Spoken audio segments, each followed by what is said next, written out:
So నేను చెప్పారు కూడా మళ్ళీ నేను పర్సనల్ లైఫ్ అడిగితే ప్రాబ్లమ్ ఏమో, బట్ నేను అడుగుతా. ఎందుకంటే నాకు తెలుసు కౌశిక్ గారి లైఫ్ లో ఎక్కడ నాకు ఏం మైనస్ ఏం కనిపించలేదు, పెద్దగా బయటకు వచ్చిన ఏం లేవు. అండ్ ఇంకోటి ఏంటంటే మీరు అన్నట్టు సీరియల్ కూడా ఏ ప్రాబ్లమ్స్ వచ్చినట్లేవు. ఎక్కడికి వెళ్ళినా మీరు ఏ ఛానల్కి వెళ్ళినా అడిగేది అది ఒకటే, జైలు ఏంటి జీవితం ఏంటి. అంతే అంతే అంతే. అదే పెద్ద మీ లో పాయింట్ ఆర్ ఎల్స్ ఇంకేమైనా లో పాయింట్ ఉందా మీ లైఫ్ లో? లో point high point for me అండి, నేను గర్వంగా చెప్పుకుంటా. లో పాయింట్ ఎందుకండి అంటే అలాంటి సిచ్యువేషన్స్ మీరు ఎప్పుడు చూడలేదు కదా life. Still high point for me. నేను 10 మంది కోసం ఫైట్ చేశానండి. మళ్ళీ చెప్తున్నా, నేను నా అప్రోచ్ తప్పు, నా ఫైటింగ్ తప్పు కాదు. బహుశా నేను చేసిన విధానం తప్పు. జైలుకి వెళ్ళాను, బట్ జైలుకి వెళ్ళింది నేను నో రిగ్రెట్స్. నేను గర్వంగా ఫీల్ అవుతాను, ఎందుకంటే డబ్బింగ్ సీరియల్స్ ఆగితే అందరం బాగుంటాం కాబట్టి చేశాను. బట్ నేను చేసిన విధానం తప్పు. తేడా ఉంది మీకు. చేయడం తప్పు కాదు, నేను చేసిన విధానం తప్పు కాబట్టి జైలుకి వెళ్ళా. తప్పు చేశా, జైలుకి వెళ్ళా. బట్ జైలుకి వెళ్ళింది నేను ఫీల్ అవట్లా. అలా అంటే అలా జరిగింది కాబట్టి వాళ్ళు ఆగాయేమో, తగ్గాయేమో. నాలాగా చాలా మంది వెళ్ళాం మేము. బట్ నాకు హై పాయింట్ అండి లైఫ్ లో. ప్రతి మనిషి లైఫ్ లో ఒకసారి జైలుకి వెళ్ళాలి. సీరియస్ 2000 లైఫ్ అండి. అంటే అది ఇంటర్వ్యూలో నేను కామెడీగా చెప్పా, కానీ మీకు లైఫ్ తెలియాలంటే మీరు జైల్లో ఉండాలి. అంటే లైఫ్ ఎలా ఉంటో తెలుస్తుంది మీకు లోపల. అంటే అలా కదా, ఎందుకు అంటే లైక్ ఇప్పుడు నాంది సినిమా చూసినప్పుడు నేను నిజంగా షాక్ అయినా యాక్చువల్లీ. అంటే ఆ సినిమా కూడా అంత పెద్ద హిట్ అవ్వడానికి మేబీ కనెక్టింగ్ పాయింట్ చేయడం వల్ల కాదండి. లైఫ్ అంటే ఎందుకు నేను జైలు అంటే నేను పాజిటివ్ గా చెప్తున్నా.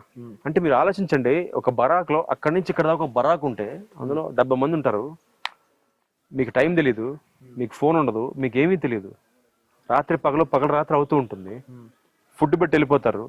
బాత్రూమ్స్ కి కర్టెన్స్ ఉంటాయి, డోర్లు ఉండవు. అది కదా తెలిసిపోతుంది చూస్తే మీకు లైఫ్. బయట ఎలా ఉంటాం మనం? చాలా లగ్జరీగా ఉంటాం. లగ్జరీ పక్కన పెట్టండి, చిన్న చిన్న వాటికి ఇరిటేట్ అయిపోతాం. సార్ కొంచెం అన్నం వేడి తగ్గితే అమ్మని పిలిచేమా, అన్నం వేడి తగ్గింది ఏంటమ్మా, ఏం వండేవంటాం. అంటే ఇన్ని చూసిన తర్వాత అది చూస్తే లైఫ్ లో అన్ని సెట్ అయిపోతాయి మనకి. ఎన్ని డేస్ ఉన్నారు? నేనా 3 days ఉన్నాను. 3 days కే మీకు ఇంత? అంటే అంతకుముందు పోలీస్ స్టేషన్ లో ఒక 5 days ఉన్నాం కాబట్టి వారానికి లైఫ్ కూడా వచ్చేసింది నాకు. కానీ పోలీస్ స్టేషన్ లో మరీ అంత ట్రీట్మెంట్ ఉండదు కదా. ఏం మాటకమంట, జైల్లో కూడా మాకు మంచి ట్రీట్మెంట్ ఇచ్చారండి.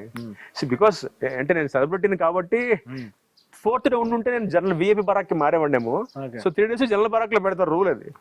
ఎవరు వచ్చినా సెలబ్రిటీ అని ఎవరైనా first 2 days general barrack, 3rd day సాయంత్రం కోర్టు ఆర్డర్ వచ్చిన తర్వాత విఐపి బరాక్ కి మారుస్తారు. అంటే ఇప్పుడు సీఎం లాంటి క్యాండిడేట్స్ అయినా, పిఎం క్యాండిడేట్స్ అయినా, ఎంత ఎమ్మెల్యే క్యాండిడేట్స్ అయినా వాళ్ళకి ప్రోటోకాల్ ఉంటుందండి. బికాస్ వాళ్ళు ఏమంటారు, ఎన్నుకున్న మెంబర్స్ కదా, ప్రజలు ఎన్నుకున్న వాళ్ళు. సో వాళ్ళకి ప్రోటోకాల్ ఉంటుంది.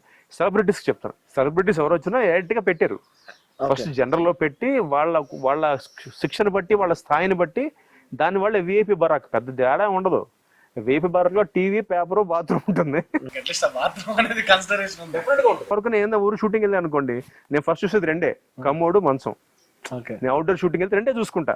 నాకు మీరు తాజ్ ఇవ్వకల్లా, నోవోటల్ ఇవ్వకల్లా, నాకు ఇచ్చే గెస్ట్ హౌస్ అయినా పర్లేదు, చిన్న రిసార్ట్ అయినా పర్లేదు, నాకు కమ్మోడు బాగుండాలి. ఎందుకంటే 2 మెయిన్ జీవితం. కొంచెం హ్యాపీ. పొద్దున్న లేచి వెళ్తాం, రాత్రి పడుకుంటాం. ఆ 2 బాగుండాలి నాకు. నా ఫీలింగ్ అది. అంటే ఆ 2 నీట్ గా ఉంటే మన హ్యాపీ కదా లైఫ్. పొద్దున్న లేచి అంటే రెగ్యులర్ గా ప్రతి మనిషి చేసే పని, you go to the washroom, you go for my washroom neat గా ఉండాలి.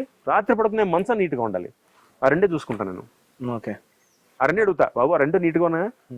ఆ రిసార్ట్ లో దీంట్లో గెస్ట్ హౌస్ సార్ పర్లేదు, నా 5 star అక్కల, ఆ 2 బాగుంటుంది సార్.